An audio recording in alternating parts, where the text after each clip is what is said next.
Well, apparently the album we're about to listen to, one of the best punk albums of all time. Hey, I'm here. Hi guys, welcome to Lee Reacts. Hope everyone's having a good day. I know I am. We are back with New York Dolls and the album New York Dolls. We're doing 2 tracks, Personality Crisis and Pills. This album came out July 27, 1973. An influential precursor to the 1970s punk rock movement. The debut album has been acclaimed as one of the best debut records in rock music and one of the greatest rock albums ever. What? Let's go. This is a Patreon request from our patron Maz. Thank you, Maz. I appreciate your support as always. Don't forget to leave a like, a comment, and subscribe if you're not. And yeah, that's it. Let's go. New York Dolls, Personality Crisis, 3, 2, 1, go.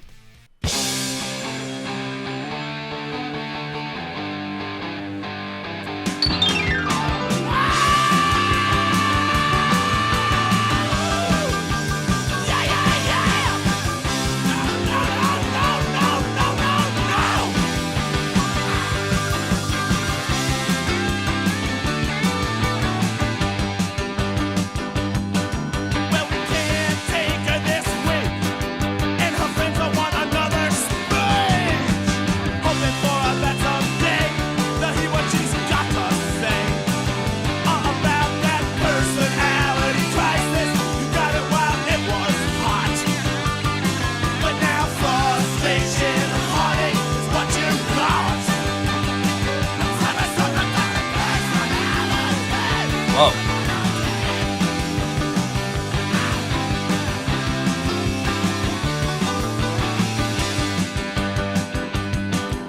Well, now you're trying to be something. Now you gotta do something. Wanna be someone who can wow, but you're thinking about the times you did.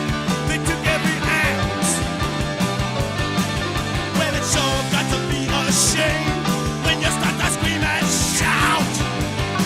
You got to contradict all those times. You butterfly about, you was butterfly. Not a personality crisis. You got it while it was hot. It's always what you know in frustration. Heartache, what you got. I'm sort of talking about personality. Yeah. Damn. That guitar is blistering.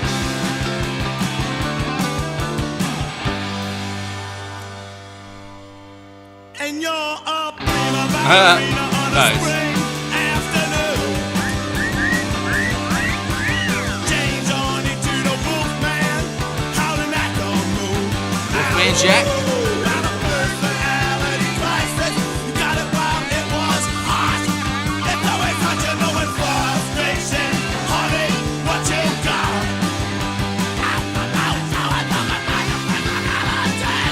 Come on. What?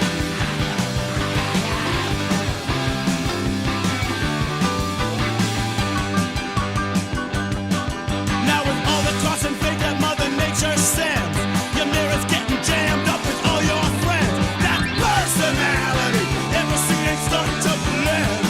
Not like one personality when your mind starts to blend. Got some other personality, flashing on a friend of a friend of a friend of a friend of a friend. Personality, wondering how celebrities ever met. Looking fine on television. Personality crisis. You got it while it was hot. It's always hot, you know, but frustration, heartache is all you got. Oh, don't you worry. Personality crisis. Please don't cry. It's just a personality crisis. Please don't stop. Damn. Because That piano, bro. Come on. Hell yes, bro. It's got like a Velvet Underground vibe. Pills. Hey. My old nemesis.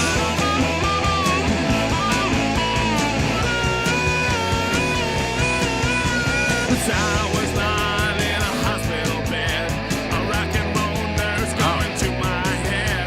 Says, hold at your arm, boys, or speak at your tongues. I got some pills I'm gonna give you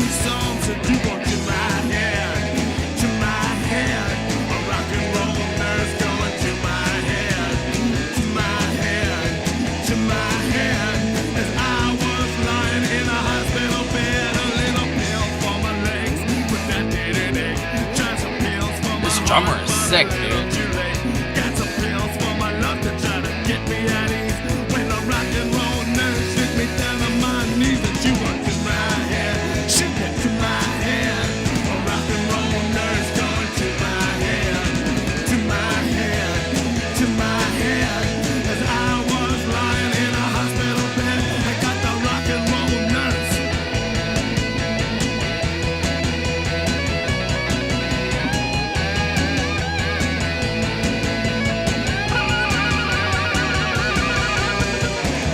Nursing, well, I don't see. And I can't understand what you're doing to me. Since you gave me the pills, then you give me the shot. You got me wondering, but it's worse I got to you onto my head. Shoot it to my head. A rock and roll nurse going to my head. To my head. To my head. I was lying in a hospital. My neck hurts, bro. Damn. Nurse, she's making it worse. Keeps on shooting it right onto my head. Damn.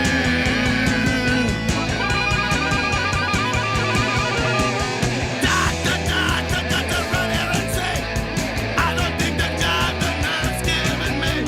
Give me the shots, give me the pills. Got me taking this jump against my will. Then you go to my head, shove it to my head. A rock and roll nurse going to my head, to my head, to my head. As I was lying in a hospital bed, I got the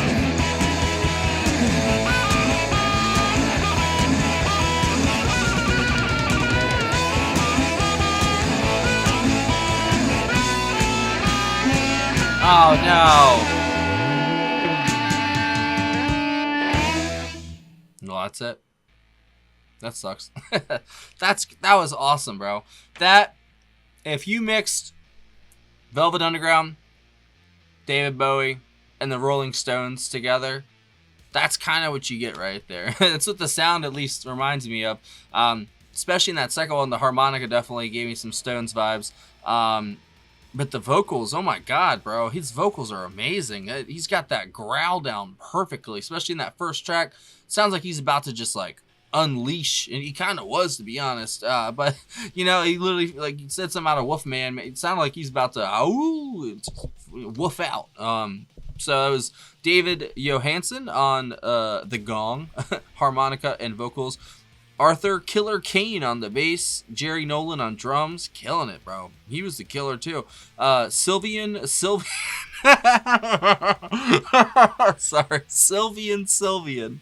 That's great.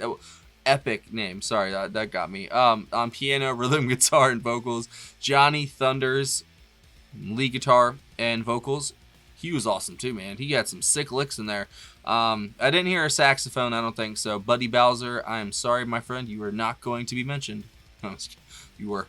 So I'd say, I don't know exactly who was doing the vocals then, because it's got 3 different people for vocals, but I'm guessing it's David Johansen, because he only plays the gong harmonica. So I'm guessing he's the main vocalist, but there's 2 other guys, Sylvian and Johnny, for vocals as well. I'd say Johnny Thunders on lead guitar was incredible, man. Like I said, some of those licks were just like, oh my god. Especially the beginning of the first track, sick, man. Like, he shined throughout, but the beginning of the first track was excellent, man. And the drummer just pushed the pace. Oh my god, dude, my neck hurt. Like that that rhythm section was deadly. Like when the bass did pop up, it was good, but that drummer, man, oh my god, he had that shit down, man. I was trying to follow him, but then the guitar would pop up, or like the harmonica in the second track, or the vocals. There's just so many good things going on at once. It's hard to like pick out things to focus on. And I definitely have ADD, so my brain's like, ooh, shiny, you know, like to each one, you know. But excellent songs overall. I could see why that's a precursor to a lot of stuff, man, because they had a lot of stuff here, but it does sound like of its time, but it does sound ahead of its time at the same time, if that makes any sense. And I could see how this, definitely could be a precursor to like punk, maybe some like new wave, or even like hard rock at points, you know. There's a lot of stuff going on here. And it's definitely, both of those songs deserve repeat listens just to like get everything down, you know. But first impressions, excellent. Like, that was 2 solid tracks right there. Great rock and roll. I think the piano was really, really good too. I mean, honestly, every instrument that I heard and that was present in the mix was really good, to be honest. They're really, I don't have any notes on either of those songs. And they weren't short either. You know, they had a little bit of meat on them, and they used every second very, you know, very wisely. And it's just, yeah, rock and roll goodness through and through right there. I definitely would be down to hear more. That was a great pick, Moz. Seriously, thank you. That was excellent. I guess I should read a little bit about them so I don't feel like a complete dumbass about them. So this album came out July 27, 1973. We already said that.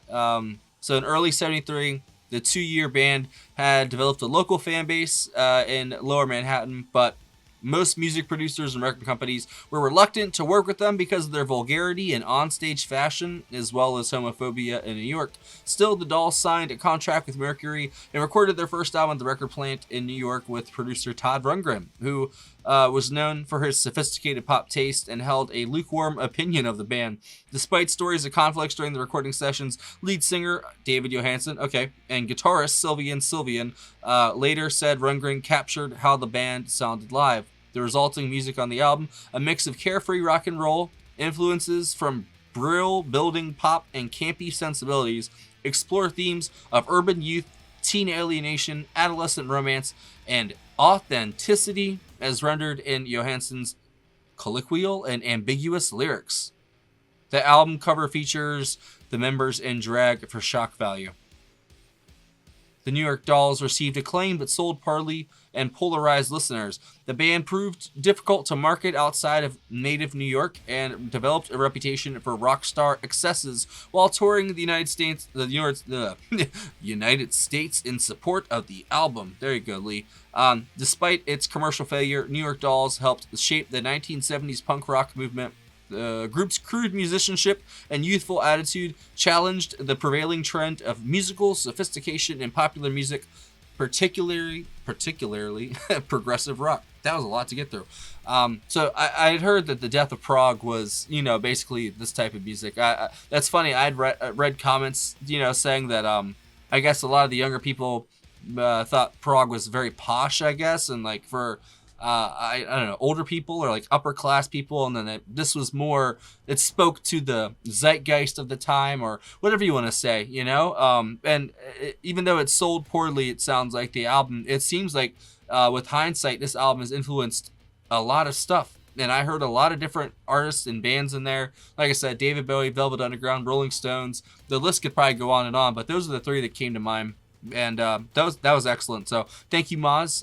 If you guys have any other recommendations by this band from any album, whatever, let me know down below, because I'm definitely down to hear more. That was really, really good, especially for a first listen ever to a band. I'm very impressed, actually. So let me know what you think. If that was your first time hearing it, let me know what you thought down below. Thanks for watching.